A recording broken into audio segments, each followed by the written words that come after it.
Bienvenue à tous dans notre émission 15 minutes de grâce et de vérité. Quelle grâce de se retrouver, quelle joie de louer le nom de Jésus ensemble.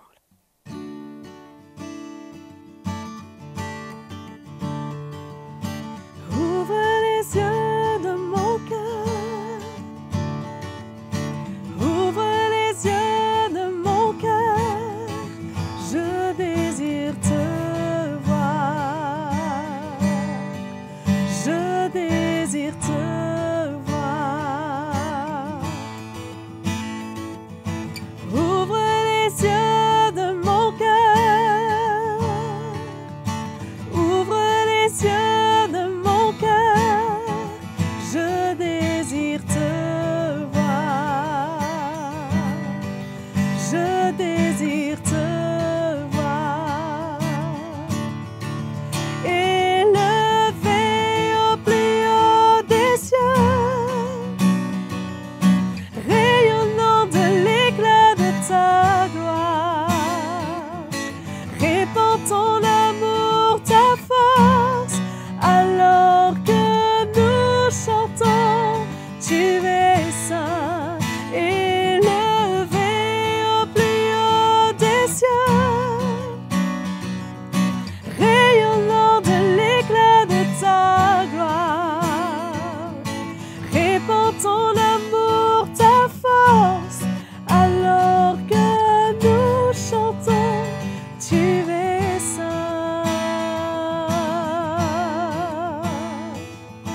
Ouvre les yeux de mon cœur,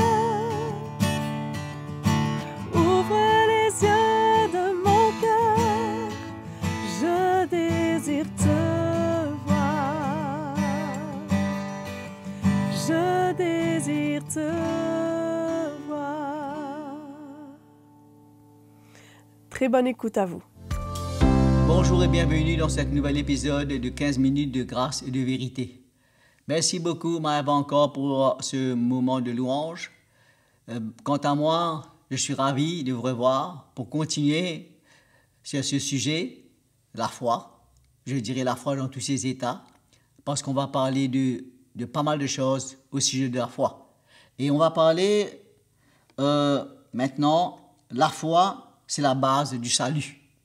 Nous savons que le salut, c'est vital, c'est important, très important, parce que ça parle de notre âme, de notre éternité. Et on sait que tous les hommes, à travers la religion, essayent de faire des œuvres, faire des efforts, des sacrifices, beaucoup de choses pour plaire à Dieu, pour avoir la faveur de Dieu, pour un jour se retrouver devant lui et pour avoir la vie éternelle. La Bible nous dit que Dieu a mis dans la pensée de l'homme, dans le cœur de l'homme plus ou moins, la pensée de l'éternité. Donc chaque homme, chaque femme, d'une manière ou d'une autre, sait qu'après la mort, la vie continue. Comment le salut est quelque chose de très très important. Et on va parler la base du salut, selon la parole de Dieu, comment on est sauvé. Il y a un verset très populaire qu'on connaît, c'est dans Éphésiens, au chapitre 2, le verset 8 et 9. On va lire ça ensemble. Et ça, c'est un verset que tous les chrétiens doivent savoir. Il nous dit, dans le verset 8, « C'est par la grâce, en effet, que vous êtes sauvés par le moyen de la foi. Et cela ne vient pas de vous, c'est le don de Dieu. Ce n'est point par les œuvres, afin que personne ne se glorifie. » Amen. Là, il nous dit clairement comment le chrétien reçoit le salut et comment on est sauvé. Il nous dit comment on est sauvé, non pas par les œuvres, sans les œuvres de la loi de Moïse, mais on est sauvé par la foi. Il nous dit comment on est sauvé par la grâce de Dieu, mais au moyen de la foi. Et comment la foi nous permet d'avoir accès à cette grâce et d'obtenir le salut.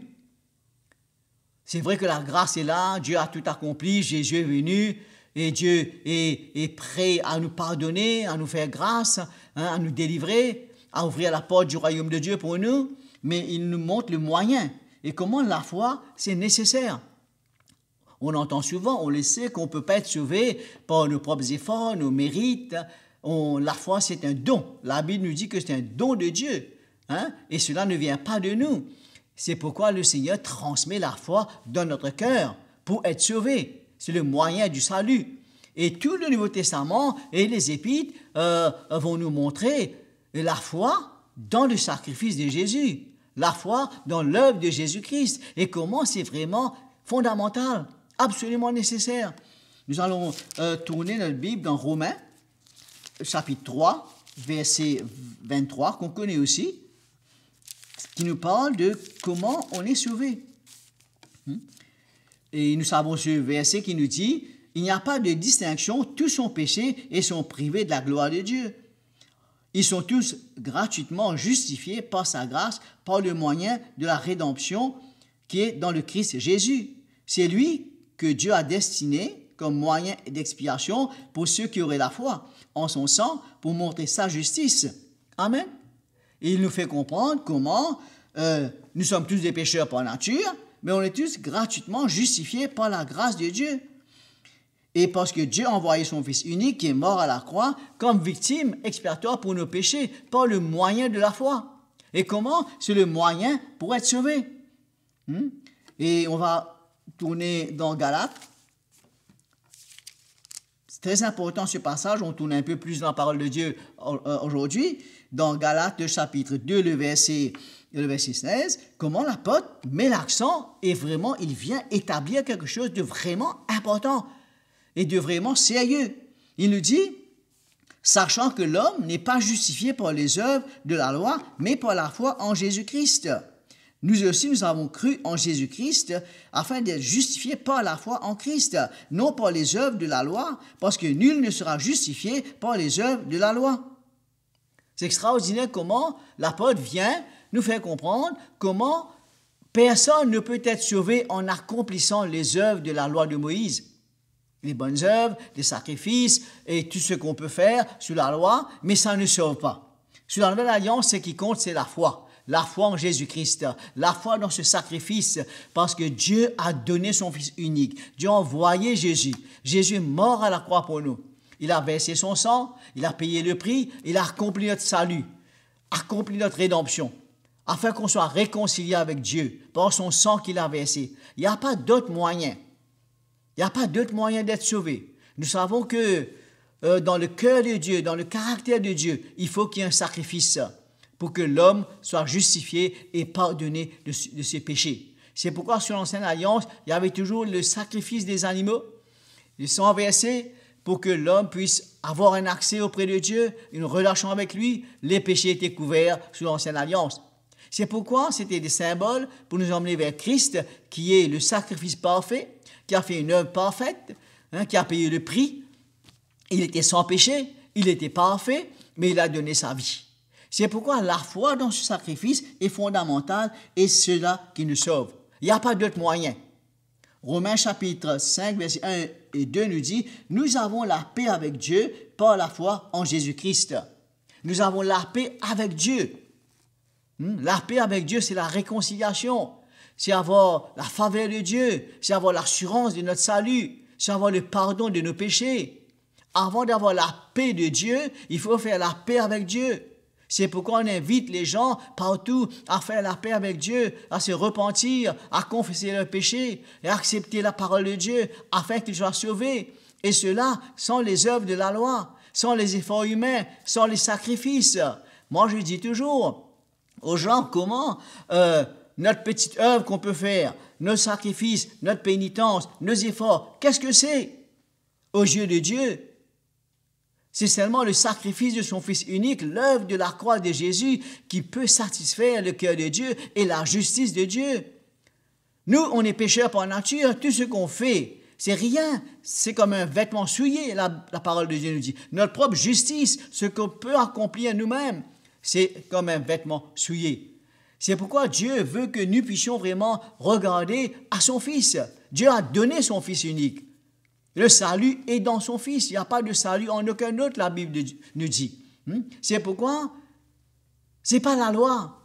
C'est incomparable. La loi, c'était pour un temps, pour nous emmener à la foi. Dans Galates, il nous dit que la loi, c'est comme un précepteur pour nous emmener à la foi dans le Fils de Dieu. C'est pourquoi Croire dans le Fils de Dieu, c'est glorieux, c'est noble, c'est extraordinaire. Dieu n'a pas donné quelque chose, il a donné son Fils, il a donné ce qu'il a de plus précieux, il nous a donné son Fils bien-aimé. Et Jésus a donné sa vie à la croix. C'est pourquoi c'est vraiment extraordinaire comment on obtient le salut. Sans les œuvres, mais par la foi. C'est ça la base du salut. On va entendre ça tout le temps et souvent.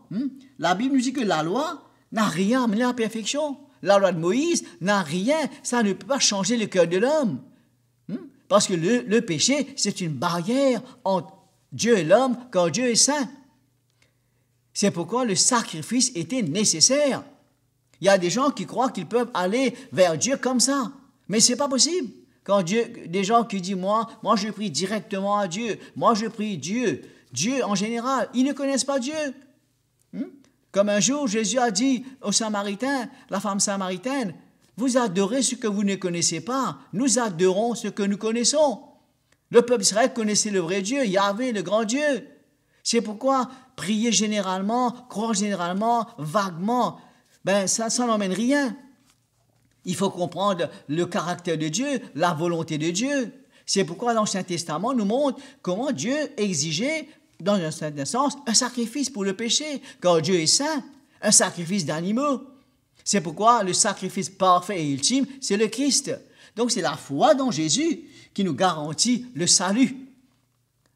Tout ce qu'on a besoin de faire, c'est de nous repentir, de reconnaître notre péché et de croire dans le don de Dieu, d'accepter la grâce de Dieu et de mettre notre foi dans cette œuvre glorieuse. Au lieu de mettre notre foi dans les choses secondaires qui n'ont pas de valeur, ce qu'on peut faire, notre propre justice, on peut donner l'aumône, on peut donner ce qu'on a, on peut faire du bien. Paul dit quelque part. On peut même donner son corps à brûler si on n'a pas l'amour. Livrer son corps pour être brûlé. On peut donner tous ses biens aux pauvres. Mais ça ne sauve pas l'homme. Mais Dieu a manifesté son amour. Il a prouvé son amour. Il nous a donné son Fils unique et bien-aimé. C'est pourquoi la foi en Jésus-Christ, c'est la base du salut. Et la Bible dit que tous les prophètes rendaient témoignage que c'est par la foi en Jésus-Christ qu'on reçoit le pardon des péchés. C'est la base de notre salut. On peut rien emmener et rien ajouter à ce sacrifice de Jésus-Christ. Amen. Voilà comment, sur la Nouvelle Alliance, comment cela marche, comment cela fonctionne. Et c'est la doctrine de Jésus-Christ. On va voir ça partout, dans l'épître aux Romains, dans l'épître aux Galates plus particulièrement. Ces deux épîtres nous parlent du salut par la foi et comment on est sauvé sans la loi. Et que Dieu a manifesté sa justice sans la loi. La justice qui vient d'en haut. Et Dieu nous donne sa justice par la foi. On est justifié, on est sanctifié par la foi. Et la foi sans les œuvres. Aujourd'hui, on voit des débats, on voit des discussions. Est-ce qu'on a besoin de faire une œuvre pour être sauvé? On va parler plus tard des œuvres de la foi. En contraste avec les œuvres de la loi. Mais le chrétien, le croyant est sauvé par la foi. Je pense toujours à cet homme qui était crucifié sur brigand à la croix de Jésus. Il a dit, Seigneur, souviens-toi de moi quand tu viens dans ton règne. Il a repris l'autre brigand et dit, nous, on reçoit ce qu'on mérite, on est pécheur, lui il est saint, il est innocent. Il a dit au Seigneur, souviens-toi de moi quand tu viens dans ton règne. Il a fini de comprendre que Jésus est le roi et qu'il va ressusciter. Et Jésus lui a dit, ce soir même, tu seras avec moi dans le paradis. Cet homme n'a rien fait, ne pouvait rien faire. Même pas prendre le baptême d'eau, il a simplement cru et il est sauvé. Ça reflète et démontre la foi chrétienne dans toute sa simplicité et sa puissance. Merci beaucoup mes frères et sœurs, mes amis. Que Dieu vous bénisse et à très bientôt. Merci pour votre fidélité. Je suis sûre que vous avez été bénis par la parole de Dieu. Aimez et partagez cette vidéo. N'oubliez pas, abonnez-vous à notre chaîne YouTube et cliquez sur la cloche pour recevoir les notifications. Si vous avez des questions ou pourquoi pas un témoignage, écrivez-nous à l'adresse qui s'affiche sur votre écran. À bientôt!